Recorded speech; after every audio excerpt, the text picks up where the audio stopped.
नमस्कार दोस्तों, मैं अभिषेक मौर्य आप सभी का हार्दिक स्वागत और अभिनंदन करता हूं आपके अपने चैनल अभी की पाठशाला पर। कैसे हैं दोस्तों? आई होप एकदम स्वस्थ होंगे और मस्त होंगे। ठीक है, तो हम लेकर आ चुके हैं पीवाईक्यू सीरीज़ जो कि यूपी पीसीएस और आरओ-एआरओ के लिए बहुत ही महत्वपूर्ण सिद्ध होने वाली है। हम यहाँ पर लगातार प्रीवियस ईयर्स क्वेश्चंस का रिवीजन कर रहे हैं, ठीक है? और आप भी हमारे साथ बराबर जुड़ रहे हैं। तो आज का जो टॉपिक है वो है हिंदी का ही टॉपिक है, वो है अनेक शब्दों के लिए एक शब्द। क्या है? अनेक शब्दों के लिए एक शब्द। ये बहुत ही इंटरेस्टिंग टॉपिक है हिंदी का और इससे बहुत ज़्यादा क्वेश्चंस भी बनते हैं। ठीक है, तो वो सभी जो पीवाईक्यू हैं यानी कि जो प्रीवियस ईयर्स में आए हुए क्वेश्चंस हैं, उन सभी क्वेश्चंस की हम यहाँ पर बात करने वाले हैं, उन सभी क्वेश्चंस का रिवीजन करने वाले हैं। तो फटाफट से जुड़ जाइए, क्लास को शेयर कर दीजिए अपने दोस्तों तक और बुला लीजिए कि बहुत ही महत्वपूर्ण सेशन आपके लिए शुरू हो चुका है। ठीक है, हिंदी ऐसे सब्जेक्ट्स है जिसमें हम पूरे के पूरे नंबर ला सकते हैं, यानी कि जो हमारा टारगेट है आरओ का वो 60 में से 60 नंबर लाने का है। और वो कैसे आएंगे? वो बराबर रिवीजन करने से ही आएंगे। हिंदी को हमें हल्के में नहीं लेना है, क्योंकि अगर हम हिंदी को हल्के में ले लेंगे तो एग्जाम में हिंदी हमको हल्के में ले लेगी। ठीक है, तो हिंदी को हल्के में बिल्कुल नहीं लेना है, बखूबी रिवीजन करना है उसका और ताबड़तोड़ वहां पर क्वेश्चंस को सॉल्व करना है। ठीक है, तो शुरू करते हैं आज की श्रृंखला और आज का पहला क्वेश्चन है, जिसका उत्तर देकर खंडन किया गया हो, इस वाक्यांश के लिए एक शब्द है। बताइए, जिसका उत्तर देकर खंडन किया हो, इस वाक्यांश के लिए एक शब्द कौन सा होगा? प्रत्युक्त, विवर्ती, प्रत्युत्तर या फिर प्रत्युच्चार? क्या हो जाएगा? फटाफट से आंसर करिए। जिसका उत्तर देकर खंडन किया गया हो उसको बोलते हैं प्रत्युक्त। क्या बोलते हैं? प्रत्युक्त बोलते हैं। ऑप्शन नंबर ए इस क्वेश्चन का एकदम राइट आंसर हो जाएगा। ठीक है, क्या होगा? प्रत्युक्त। यहाँ पर और भी शब्द दिए गए हैं, उनको भी देख लेते हैं। जैसे विवृत्ति दिया गया, विवृत्ति किसको बोलते हैं? तो किसी की कही या फिर लिखी हुई बात को अपनी बुद्धि से प्रसंगानुकूल अर्थ लगाना। ठीक है, उसी वाक्यांश को विवृत बोलते हैं। ठीक है, और प्रत्युत्तर किसको बोलते हैं? उत्तर मिलने पर दिया हुआ जो उत्तर होता है वही क्या होता है? प्रत्युत्तर होता है। और प्रत्युच्चार क्या होता है? पुनः उच्चारण करना होता है। प्रत्युच्चार क्या होता है? पुनः उच्चारण करना। तो ये था इनका एक्सप्लेनेशन। हमारा सही जवाब ए है। बढ़ते हैं अगले क्वेश्चन पे। अज का अर्थ नहीं है, इनमें से कौन सा अज का अर्थ नहीं है? दशरथ के पिता, जिसका जन्म न हो, मोती, ब्रह्मा, विष्णु, शिव। सही जवाब क्या हो जाएगा? बताइए। तो सही जवाब इसमें क्या होगा? सही जवाब होगा मोती। ठीक है, क्या हो जाएगा? मोती इसका अर्थ नहीं है।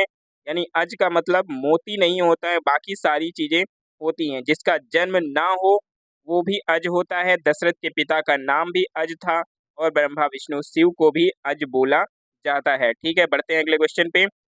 अगला क्वेश्चन है, जो स्त्री सूर्य भी ना देख सके उसके लिए एक शब्द क्या है? विदुषी, अलक्ष्या, असूर्यम पश्या या फिर शास्त्रज्ञ?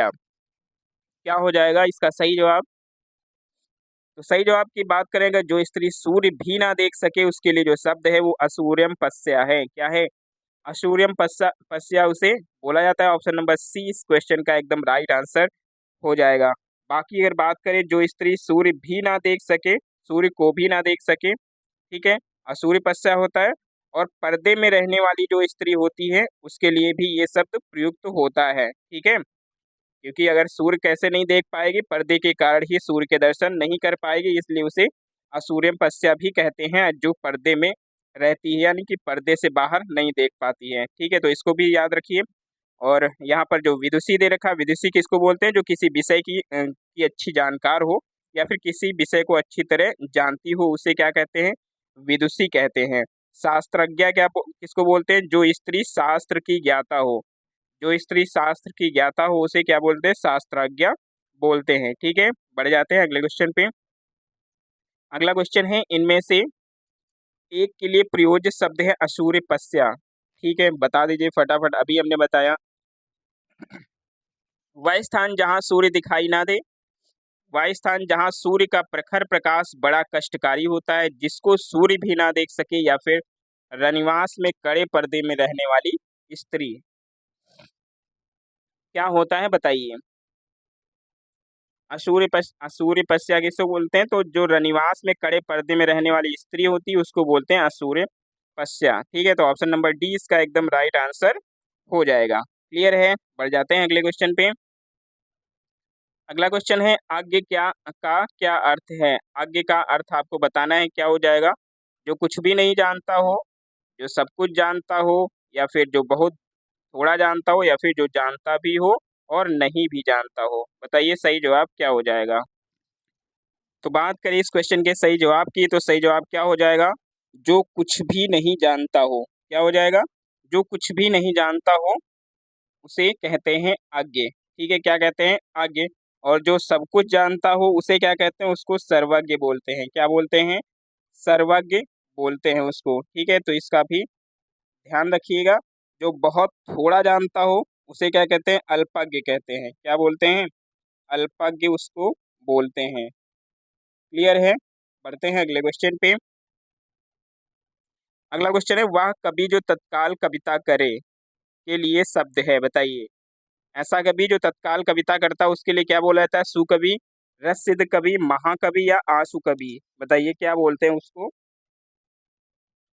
तो तुरंत जो कविता की रचना कर दे तत्काल उसे बोलते हैं आशु कवि। क्या बोलते हैं, आशु कवि उसे बोला जाता है। ऑप्शन नंबर डी इसका एकदम राइट आंसर हो जाएगा, ठीक है। बढ़ जाते हैं अगले क्वेश्चन पे। अगला क्वेश्चन है जिसकी आशा ना की गई हो उसके लिए ऊपर उपयुक्त जो है एक शब्द कौन सा है। आशातीत, अप्रत्याशित, आशान्वित या फिर प्रत्याशा। सही जवाब क्या हो जाएगा बताइए। जिसकी आशा ना की गई हो, तो जिसकी आशा ना की गई हो वो शब्द होता है अप्रत्याशित, ठीक है। क्या होता है, अप्रत्याशित वो होता है। ऑप्शन नंबर 20 का एकदम राइट आंसर हो जाएगा। आशातीत क्या होता है, आशातीत दे रखा है ऑप्शन ए में, तो आशातीत क्या होता है, आशा से बहुत ज्यादा अधिक या फिर आशा से परे हो उसको बोलते हैं आशातीत। आशान्वित क्या होता है, आशान्वित होता है आशा से बंधा हुआ। क्या होता है, आशा से बंधा हुआ। और यहाँ पर प्रत्याशा क्या होता है, तो प्रत्याशा होता है की गई आशा। क्या होता है, की गई आशा। तो इन शब्दों का भी आप लोग ध्यान रखिए, और जो क्वेश्चन बताया जा रहा है उसका तो ध्यान रखिए, जो मैं साथ साथ में बोल रहा हूँ उसका भी ध्यान रखिए, ठीक है। क्योंकि आज जो एक्सप्लेनेशन है वो भी बहुत ज़्यादा जरूरी है क्वेश्चन के साथ साथ, ठीक है। बढ़ते हैं अगले क्वेश्चन पे। अगला क्वेश्चन है बिना पलक झपकाए के लिए एक शब्द होगा। बिना पलक झपकाए के लिए एक शब्द क्या होता है, चकित, देखते रहना, विपलक या निर्निमेष। बताइए क्या हो जाएगा इसका सही जवाब। तो इसके सही जवाब की बात करें तो सही जवाब इसका हो जाएगा निर्निमेष। क्या हो जाएगा, निर्निमेष बोलते हैं बिना पलक झपकाए को, ठीक है। बिना पलक झपकाए को निर्निमेष बोलते हैं, ठीक है। अगले क्वेश्चन पे चलते हैं। अगला क्वेश्चन क्या है, उत्तराधिकार में प्राप्त संपत्ति के लिए एक शब्द क्या है। बताइए, उत्तराधिकार में प्राप्त जो संपत्ति होती है उसके लिए क्या बोलते हैं, रिक्त, धरोहर, वसीयत, संदाय। क्या बोला जाता है इसको, बताइए। तो इसकी बात करें तो इसको बोलते हैं रिक्त।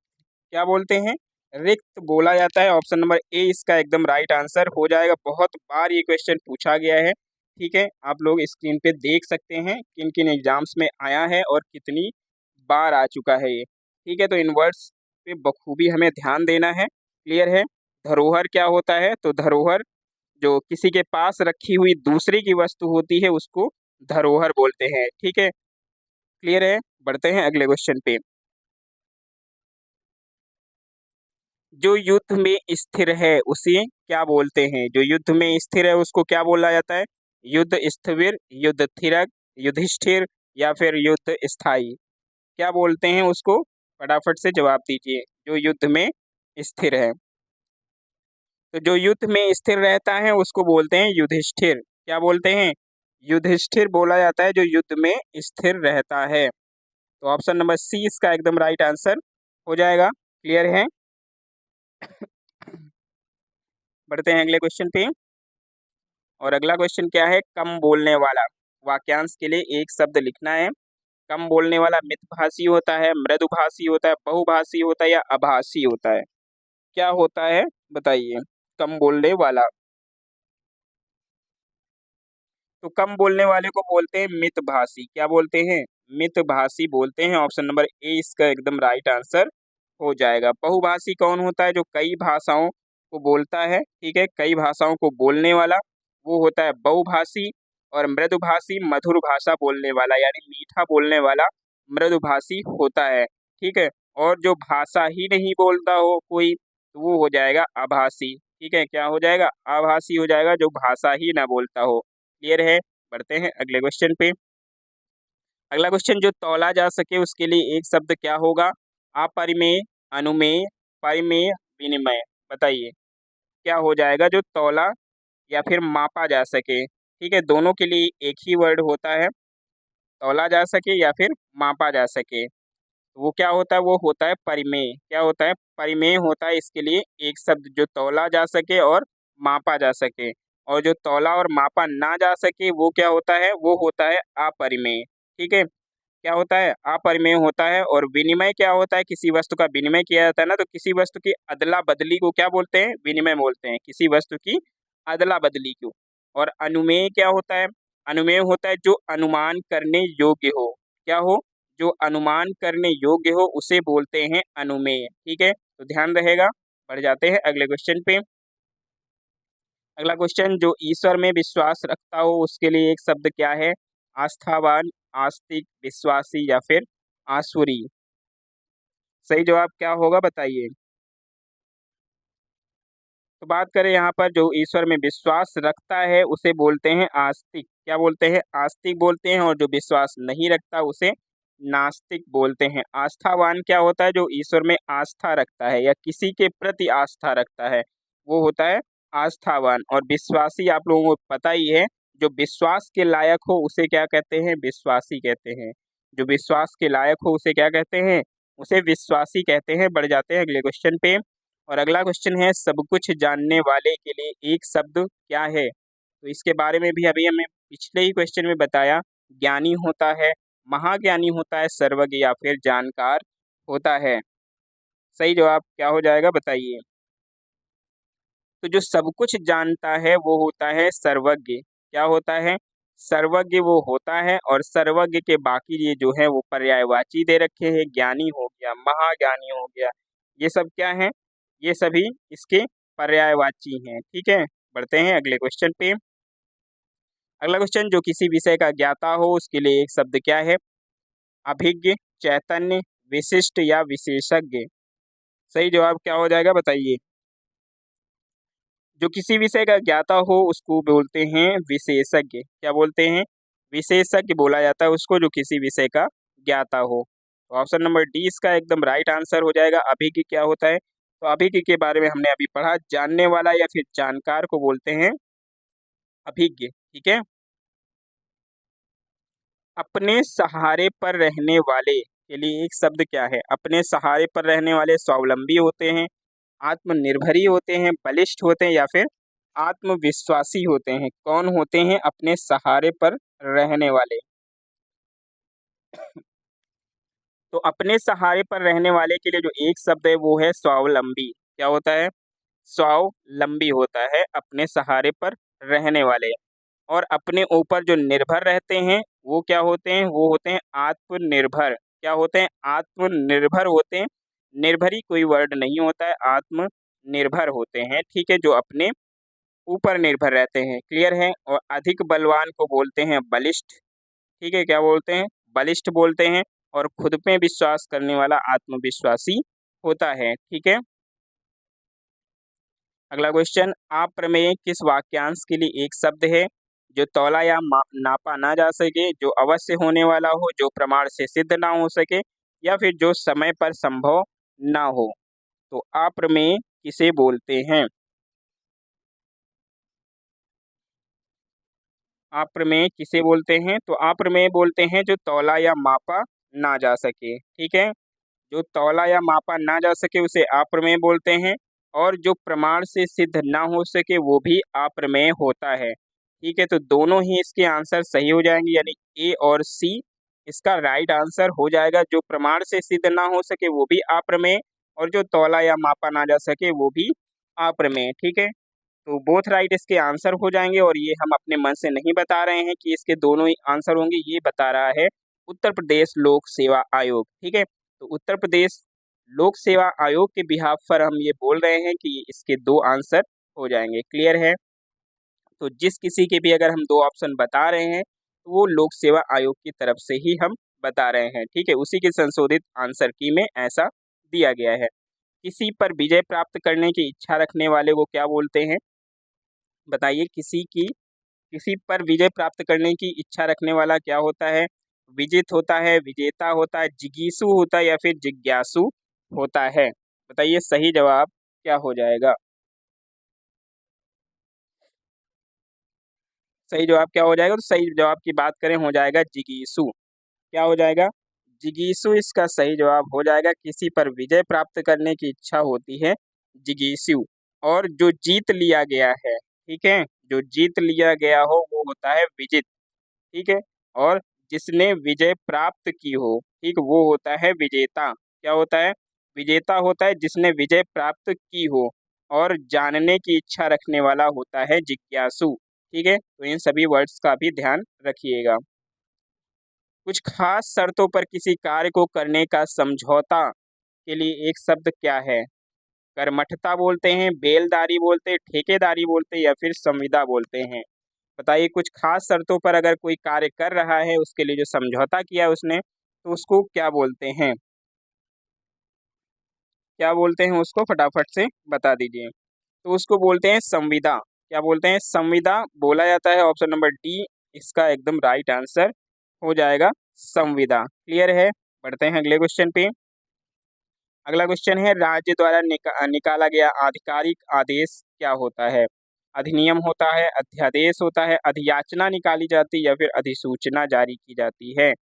बताइए सही जवाब क्या हो जाएगा? राज्य द्वारा निकाला गया एक आधिकारिक आदेश क्या होता है? तो राज्य द्वारा निकाला गया जो आधिकारिक आदेश होता है, उसके लिए जो एक शब्द बोला जाता है वो बोला जाता है अध्यादेश। क्या बोला जाता है? अध्यादेश जारी होता है। ऑप्शन नंबर बी इसका एकदम राइट आंसर हो जाएगा। ठीक है, और शासन द्वारा जो जारी किया गया कानून होता है, शासन द्वारा जो जारी किया गया कानून होता है वो होता है अधिनियम। क्या होता है? अधिनियम। और आधिकारिक सूचना विशेषता जो राजपत्र में प्रकाशित हुई हो उसे बोलते हैं अधिसूचना। क्या होगा? फिर से सुन लीजिए। वो आधिकारिक सूचना जो विशेषता राजपत्र में प्रकाशित हुई हो उसे बोलते हैं अधिसूचना। ठीक है, क्लियर हो गया? तो इन वर्ड्स में कंफ्यूज अब मत होइएगा। अधिनियम किसको बोलते हैं? अधिनियम बोलते हैं जो शासन द्वारा जारी किया गया कानून हो। और अध्यादेश किसको बोलते हैं? जो राज्य द्वारा निकाला गया आधिकारिक आदेश हो। और अधिसूचना किसको बोलते हैं? जो आधिकारिक सूचना विशेषता राजपत्र में प्रकाशित हो उसे अधिसूचना बोलते हैं। वह स्त्री जिसका पति परदेश या फिर विदेश गया हो वो क्या कहलाती है? नवोढ़ा, प्रवत्स पतिका, प्रोसित पतिका या फिर आगत पतिका? बताइए सही जवाब क्या हो जाएगा? फटाफट से बता दीजिए। वो स्त्री जिसका पति परदेश गया हो, ठीक है, तो वो कौन होती हैं? वो होती है प्रोसित पतिका। क्या बोलते हैं उसको? उसको प्रोसित पतिका बोला जाता है। ऑप्शन नंबर सी इसका एकदम राइट आंसर हो जाएगा। क्लियर है? और जो नई ब्याही हुई स्त्री यानी कि जिसका अभी जल्दी ही शादी हुई हो जिसकी, वो होती है नवोढ़ा। उसको क्या बोलते हैं? नवोढ़ा बोलते हैं। दूसरी चीज, जो वह स्त्री जिसका पति विदेश जाने को हो, मतलब अभी गया नहीं है, जाने वाला है, ठीक है, तो उसको क्या बोलते हैं? उसको बोलते हैं प्रवत्स पतिका। ठीक है, वो उसके वियोग में जो दुखी हो उसी को बोलते हैं प्रवत्स पतिका। दूसरी और जो दिया है आगत पतिका, तो आगत पतिका किसको बोलते हैं? वो स्त्री जिसका पति अभी परदेश से लौटा हो। ठीक है, जिसका पति अभी परदेश से लौटा हो उस स्त्री को बोलते हैं आगत पतिका। तो ये वर्ड्स बहुत ज़्यादा इंपॉर्टेंट है, इनको ध्यान रखिएगा। क्लियर है? पैर से लेकर सिर तक वाक्यांश के लिए एक शब्द क्या है?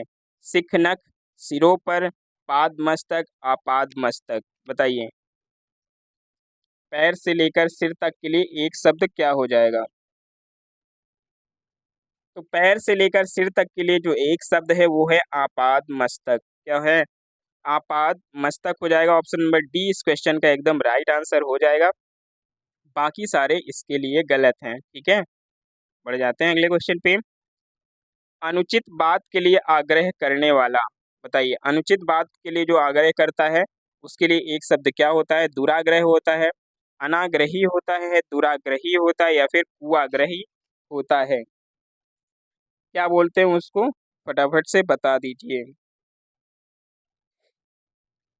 तो अनुचित बात के लिए जो आग्रह करता है उसको बोलते हैं दुराग्रही। क्या बोलते हैं, दुराग्रही बोलते हैं। ऑप्शन नंबर सी इसका एकदम राइट आंसर हो जाएगा। और दुराग्रह की बात करें तो अनुचित बात के लिए अड़ जाना वो होता है दुराग्रह। ठीक है, अनुचित बात के लिए अड़ना वो होता है दुराग्रह। क्लियर है, बढ़ते हैं अगले क्वेश्चन पे। अनेक शब्दों के लिए एक शब्द के नीचे लिखे गए विकल्पों में कौन सा विकल्प गलत है, इसमें से कौन सा विकल्प गलत है उसका चुनाव आपको करना है। जंगल की आग को दावा नल बोलते हैं, समुद्र की आग को बड़वा नल बोलते हैं, पेट की आग को जठराग्नि बोलते हैं और आदि से अंत तक को अनंत बोलते हैं। बताइए कौन सा इसमें गलत है, सही नहीं दिया गया है। तो इसमें कौन सा गलत दिया है, गलत दिया है ऑप्शन नंबर डी। ठीक है, ठीक है, जो कह रहा है आदि से अंत तक को क्या बोलते हैं, अनंत बोलते हैं। तो इसको अनंत नहीं बोलते हैं, आद्योपांत बोला जाता है। क्या बोला जाता है, आद्योपांत इसको बोला जाता है, आद्योपांत। ठीक है, और आदि से अंत जो अनंत होता है, अनंत किसको बोलते हैं, तो जिसका अंत ना हो उसे अनंत बोलते हैं। क्या होता है, जिसका अंत ना हो उसे अनंत बोलते हैं। क्लियर है, बढ़ते हैं अगले क्वेश्चन पे।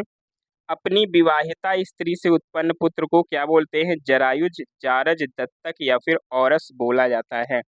बताइए, अपनी विवाहिता स्त्री से जो पुत्र उत्पन्न हुआ है उसको क्या बोलेंगे, तो उसको बोलेंगे औरस। क्या बोलेंगे, औरस उसको बोला जाता है। ऑप्शन नंबर डी इसका एकदम राइट आंसर हो जाएगा। बाकी की बात करें अगर, वह शिशु या फिर वो जीव जो खेड़ी में लिपटा हुआ हो, खेड़ी में लिपटा पैदा हुआ हो उसे बोलते हैं जरायुज। ठीक है, जरायुज उसे बोलते हैं।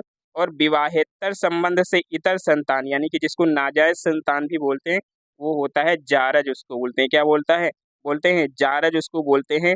और गोद ली हुई स्त्री का जो गोद ली हुई जो संतान होती है उसको दत्तक बोलते हैं। क्या बोलते हैं, दत्तक बोलते हैं जो गोद ली गई संतान होती है। ठीक है, तो बाकी सबका भी याद रखिएगा और इसका आंसर हो जाएगा औरस। क्लियर है। जो ज्ञात इतिहास से पहले का हो उसे क्या बोलेंगे, अनैतिहासिक, ऐतिहासिक, प्राग ऐतिहासिक या इनमें से कोई नहीं। सही जवाब क्या हो जाएगा बताइए। जो ज्ञात इतिहास से पहले का हो उसे बोलते हैं प्रागैतिहासिक। क्या बोलते हैं, प्रागैतिहासिक बोला जाता है। ऑप्शन नंबर सी इसका एकदम राइट आंसर हो जाएगा। क्लियर है, ऑप्शन नंबर सी इसका एकदम राइट आंसर है। ऐतिहासिक किसको बोलते हैं, जो इतिहास से संबंध रखता हो उसे ऐतिहासिक बोलते हैं। क्लियर है। जो अचानक आंखों से ओझल हो गया हो, इन अनेक शब्दों के लिए एक शुद्ध शब्द है। बताइए, जो अचानक आंखों से ओझल हो गया हो उसको अंतर्ध्यान बोलते हैं। अंतर्ध्यान, अंतर्ध्यान, अंतर्ध्यान। आपको बस यहाँ पे ये बताना अंतर्ध्यान कैसे लिखा जाता है। ठीक है, तो जो अचानक आंखों से ओझल हो गया उस वो अंतर्ध्यान होता है। और अंतर्ध्यान ध्यान ऐसे लिखा जाता है ऑप्शन नंबर सी के तरीके से, अंतर्ध्यान नहीं होता है। क्लियर है। जो बाएं हाथ से सधा हुआ है, जो बाएं हाथ से सधा हुआ है उसको क्या बोलते हैं, सब्यसाची बोलते हैं, वामपंथी बोलते हैं, वज्रपाणी बोलते हैं या वीणापाणी बोलते हैं। क्या बोलते हैं, जो बाएं हाथ से सधा हुआ हो। तो जो बाएं हाथ से सधा हुआ हो उसको बोलते हैं सब्यसाची। क्या बोलते हैं, सब्यसाची बोला जाता है। ऑप्शन नंबर ए इसका एकदम राइट आंसर हो जाएगा। वामपंथी क्या होता है, तो जो बाएं रास्ते पर चले उसे वामपंथी बोलते हैं। क्या, जो बाएं रास्ते पर चले उसे वामपंथी बोलते हैं। और जिसके पाड़ी में वज्र हो उसको वज्रपाणी बोलते हैं। पाड़ी का मतलब हाथ होता है। ठीक है, तो जिसके हाथ में वज्र हो उसे वज्रपाणी बोलते हैं। और जिसके हाथ में वीणा हो यानी कि जिसके पाड़ी में वीणा हो उसे वीणा पाड़ी बोलते हैं, अर्थात माँ सरस्वती। क्लियर है, बढ़ जाते हैं अगले क्वेश्चन पे। मोक्ष पाने की इच्छा रखने वाला इन अनेक शब्दों के लिए शुद्ध शब्द इनमें से है। तितीच्छा, तितीर्षु, तितीक्षु, मरजीवा। बताइए सही शब्द इसमें क्या हो जाएगा, मोक्ष पाने की इच्छा रखने वाला। तो मोक्ष पाने की इच्छा रखने वाला या फिर तैर कर पार करने वाले के अंत का जो इच्छुक होता है, उन दोनों के लिए ही एक शब्द है तितीर्षु। क्या होता है? तितीर्षु होता है, यानी ऑप्शन नंबर 20 का एकदम राइट आंसर हो जाएगा। क्लियर है? तितीर्षु इसका सही जवाब हो जाएगा। यहाँ पर तितीक्षु दिया है, तितीक्षु किसको बोलते हैं?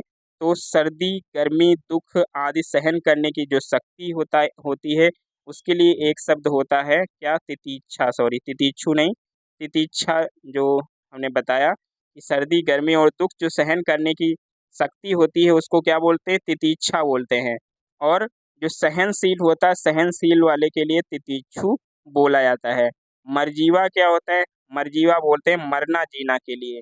ठीक है, मरना जीना के लिए एक शब्द क्या होता है? मरजीवा। और इस क्वेश्चन का राइट आंसर है तितीर्षु, तैरने की इच्छा रखने वाला या फिर मोक्ष पाने की इच्छा रखने वाला। ठीक है, तैरने या पार होने का इच्छुक, अभी हमने जो बताया, तैरने या फिर पार होने का जो इच्छुक होता है, उसके लिए एक शब्द क्या होता है? तितीर्षु होता है। क्लियर है? तो ऑप्शन नंबर 20 का एकदम राइट आंसर हो जाएगा। जिसका निवारण अत्यंत कष्ट से किया जा सके, उसके लिए एक शब्द क्या है?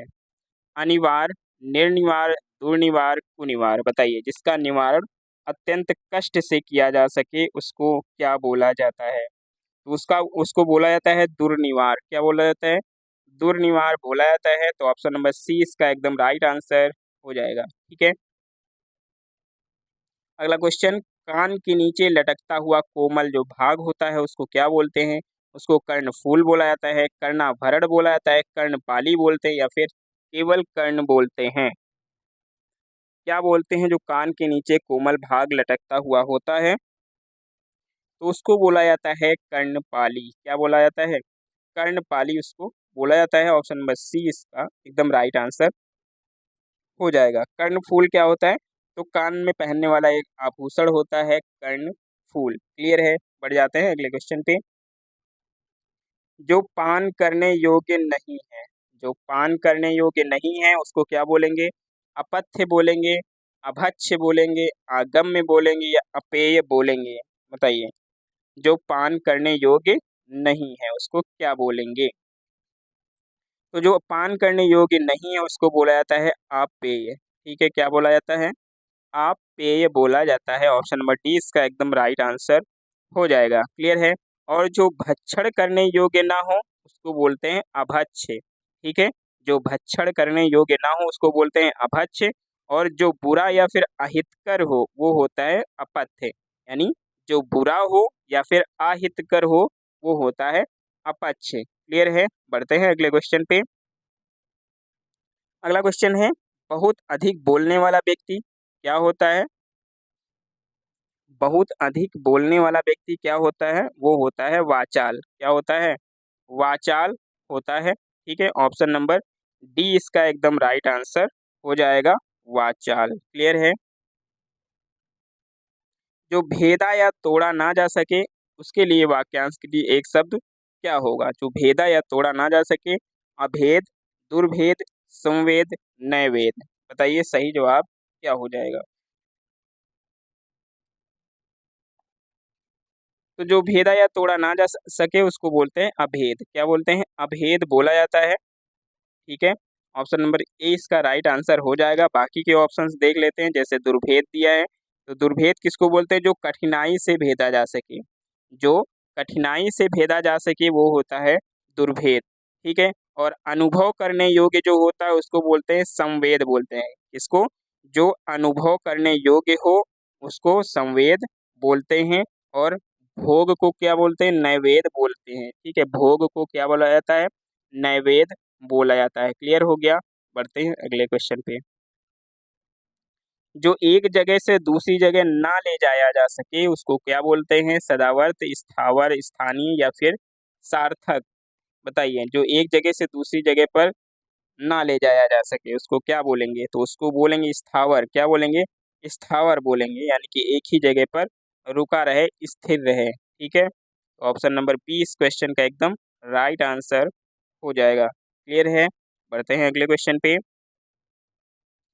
अगला क्वेश्चन, जिसका शत्रु जन्मा ही ना हो उसके लिए शब्द क्या होगा। देखिए कितनी बार ये क्वेश्चन पूछा गया है, हालांकि बहुत ज़्यादा आसान क्वेश्चन है। ठीक है, जिसका शत्रु जन्मा ही ना हो उसे क्या बोलेंगे, उसे बोलेंगे अजात शत्रु। क्या बोलेंगे, अजात शत्रु बोला जाता है। ऑप्शन नंबर ए इसका एकदम राइट आंसर हो जाएगा, अजात शत्रु। बाकी के ऑप्शन देखते हैं, जैसे जिसका जन्म ही ना हुआ हो।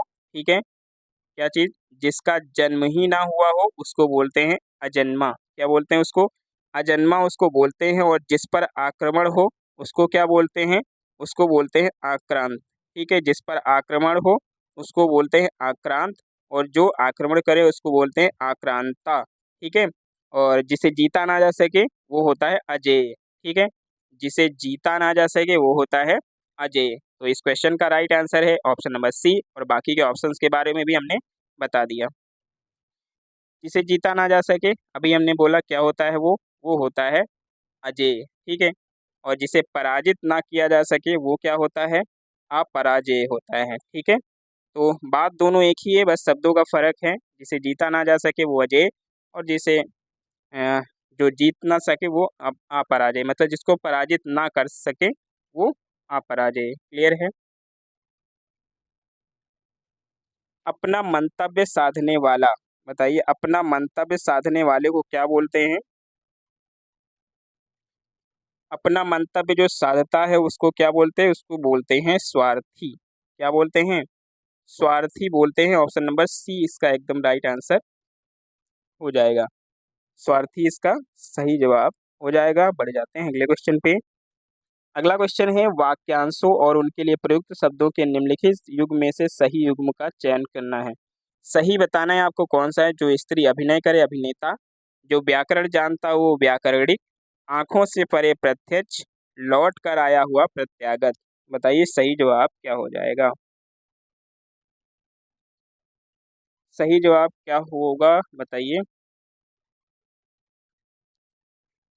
तो सही जवाब होगा लेट कर, सॉरी लौट कर आया हुआ उसको बोलते हैं प्रत्यागत। ठीक है, जो लौट कर आया हुआ है उसको बोलते हैं प्रत्यागत।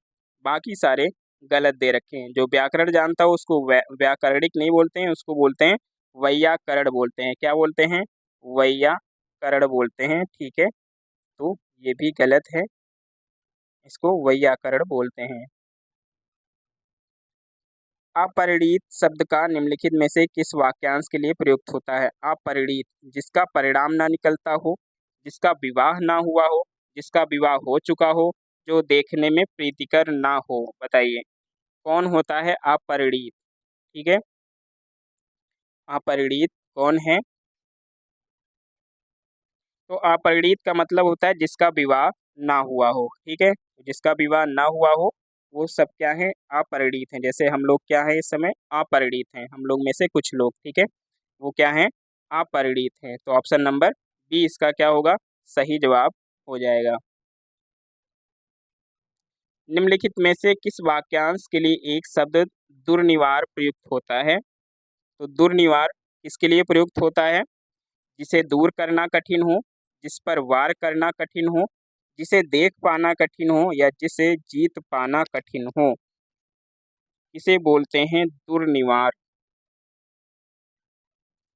तो दुर्निवार का मतलब होता है जिसे दूर करना कठिन हो। ठीक है, जिसे दूर करना कठिन हो वो है दुर्निवार। ऑप्शन नंबर ए इस क्वेश्चन का एकदम राइट आंसर हो जाएगा। और जिसे जीत पाना कठिन हो वो होता है दुर्जेय। ठीक है, जिसे जीत पाना कठिन हो वो होता है दुर्जेय। क्लियर है। युद्ध की इच्छा रखने वाले के लिए एक शब्द क्या है, योद्धा, युद्धरत, युद्धवीर, या युयुत्सु। क्या बोलते हैं जिसे युद्ध की इच्छा रखता हो जो, तो युद्ध की इच्छा रखने वाला होता है युयुत्सु। क्या होता है, युयुत्स होता है। ऑप्शन नंबर डी इसका एकदम राइट आंसर हो जाएगा। योद्धा कौन होता है, तो जो युद्ध करता है वो होता है योद्धा। ठीक है, और जो युद्ध में लिप्त हो उसे बोलते हैं युद्धरत। ठीक है, बुरे उद्देश्य से की गई गुप्त मंत्रणा के लिए एक शब्द क्या है, दुर्तिक्रम, दुर्धिगम, दुर्भिसंधि, दुर्भियोजन। बताइए सही जवाब क्या हो जाएगा, बुरे उद्देश्य से की गई गुप्त मंत्रणा क्या होती है। तो बुरे उद्देश्य से की गई गुप्त मंत्रणा को बोलते हैं दुरभिसंधि। क्या बोलते हैं? दुरभिसंधि बोलते हैं। ऑप्शन नंबर सी इसका एकदम राइट आंसर हो जाएगा। किसी को संकट में डालने के लिए बनाई जाने वाली योजना, ठीक है, या फिर हानि पहुंचाने के लिए बनाई गई जो गुप्त कार्यवाही होती है उसको बोलते हैं दुर्भियोजन। क्या बोलते हैं उसको? दुर्भियोजन बोलते हैं। और जिसका या फिर जिससे पार पाना बहुत कठिन हो, ठीक है, जिससे पार पाना बहुत कठिन हो वो होता है दुरतिक्रम। क्या होता है? दुरतिक्रम होता है जिससे पार पाना बहुत कठिन हो।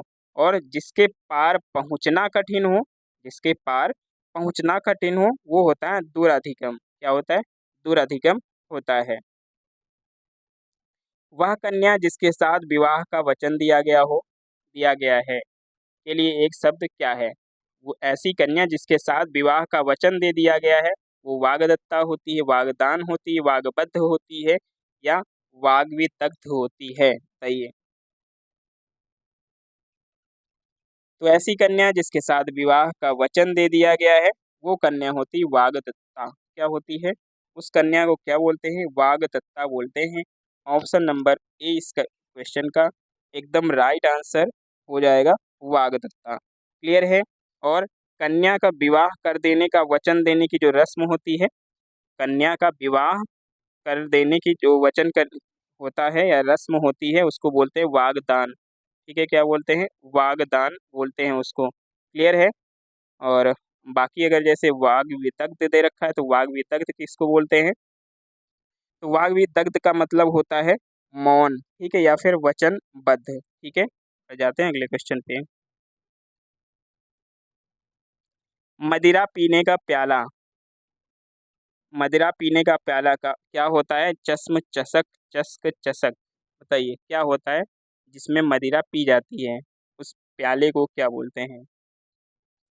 तो मदिरा पीने के प्याले को बोलते हैं चषक। क्या बोलते हैं? चषक बोलते हैं। और ये वाला चषक ऑप्शन नंबर डी वाला, ऑप्शन नंबर डी इस क्वेश्चन का एकदम राइट आंसर हो जाएगा। ठीक है। और चश्म का अर्थ क्या होता है? चश्म का अर्थ होता है नेत्र। क्या होता है? नेत्र होता है चश्म का अर्थ। जो स्त्री के वशीभूत है उसके लिए एक शब्द क्या है? स्त्री प्रेमी, स्त्रैण, स्त्रियोचित, या फिर त्रियावसी। जो स्त्री के वशीभूत है यानी कि स्त्री के वश में है उसको क्या बोलते हैं? उसको बोलते हैं स्त्रैण। क्या बोलते हैं? उसको स्त्रैण बोलते हैं। और इसके और भी नाम होते हैं स्त्रैण के, जैसे इसको जनखा बोलते हैं। क्या बोलते हैं? जनखा भी बोला जाता है। ठीक है, जनखा बोला जाता है। और इसको जनाना भी बोला जाता है। क्या बोला जाता है? जनाना। जो स्त्री के वश में हो वो होता है जनाना। क्लियर है? और स्त्रीत्वपूर्ण भी होता है। ठीक है। जो जोता बोया ना गया हो उसको क्या बोलते हैं? आकर्षित, आकर्षित, ऊसर, अकोर। बताइए, जो जोता बोया ना गया हो उसको क्या बोलते हैं? तो जो जोता बोया ना गया हो उसको बोलते हैं आकर्षित। ठीक है, क्या बोलते हैं? आकर्षित बोलते हैं। ऑप्शन नंबर बी इसका एकदम राइट आंसर हो जाएगा। ऊसर किसको बोलते हैं? तो जिस जमीन से उत्पन्न करने की शक्ति ना हो, जिस जमीन में उत्पन्न करने की शक्ति ना हो उसको ऊसर बोलते हैं। ठीक है। अगला क्वेश्चन है, सब कुछ खाने वाला क्या होता है? बताइए। सर्वभक्षी होता है, सर्वहारी होता है, सर्वाग्रही, या फिर उपयुक्त में से कोई नहीं। सब कुछ खाने वाले को क्या बोलते हैं? तो सब कुछ खाने वाले को बोलते हैं सर्वाहारी। क्या बोलते हैं? सर्वाहारी। और थोड़ा सा अगर चेंज कर दिया जाए, यहाँ पर लिख दिया जाए सब कुछ भक्षण करने वाला। क्या लिख दिया जाए? सब सब कुछ भक्षण करने वाला, तो वो हो जाएगा सर्वभक्षी। ठीक है, होता एक ही चीज है, बस शब्दों का फर्क है। अगर खाने वाला बोलेगा तो सर्वाहारी, भक्षण करने वाला बोलेगा तो सर्वभक्षी बोलेगा। ठीक है, तो क्वेश्चन के अकॉर्डिंग ऑप्शन नंबर बी इसका एकदम राइट आंसर हो जाएगा। वह समारोह जिसमें गुरुकुल के स्नातकों को विद्या अध्ययन कर लेने के उपरांत विदाई दी जाती है उसको क्या बोलते हैं? ऐसे समारोह को क्या बोलते हैं? समावर्जन, समावेश, समावरण, या फिर समावर्तन। जो फेयरवेल पार्टी होती है, ठीक है, कॉलेज वगैरह में, उसी को गुरुकुल में क्या बोला जाता है? गुरुकुल की भाषा में। ठीक है, आपको ये बताना है।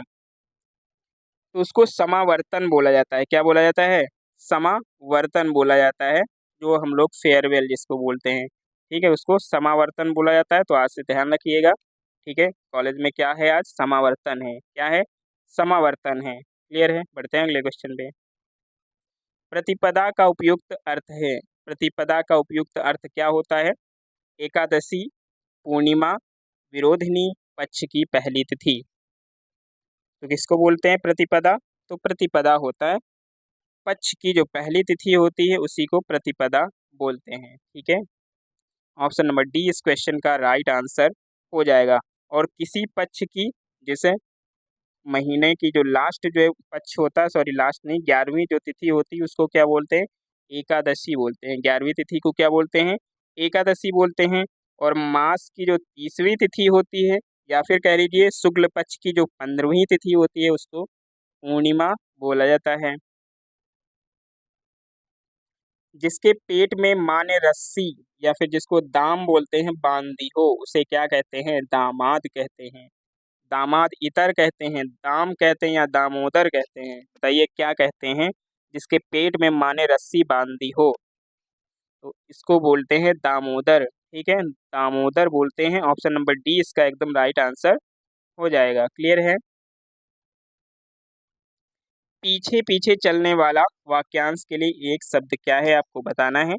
पीछे पीछे चलने वाला अनुचर होता है, अनुगामी होता है, अनुवर्ती होता है, या अनुगमनीय होता है। क्या होता है पीछे पीछे चलने वाला? तो पीछे पीछे चलने वाले को बोलते हैं अनुचर। क्या बोलते हैं? अनुचर बोला जाता है पीछे पीछे चलने वाले को। ऑप्शन नंबर ए सही हो जाएगा।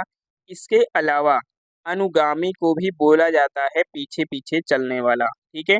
पीछे पीछे चलने वाला अनुचर भी होगा और अनुगामी भी होगा। तो इस क्वेश्चन का जो राइट आंसर है वो हो जाएगा ए और बी, ठीक है।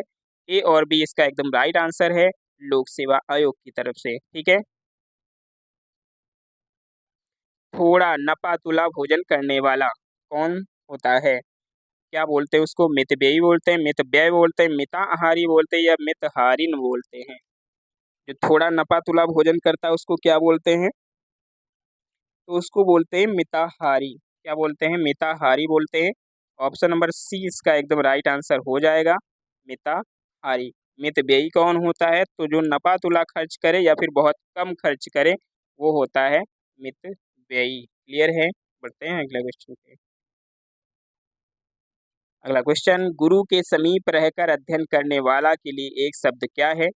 शिष्य, आश्रमवासी, विद्यार्थी, अंतेवासी। सही जवाब क्या होगा बताइए।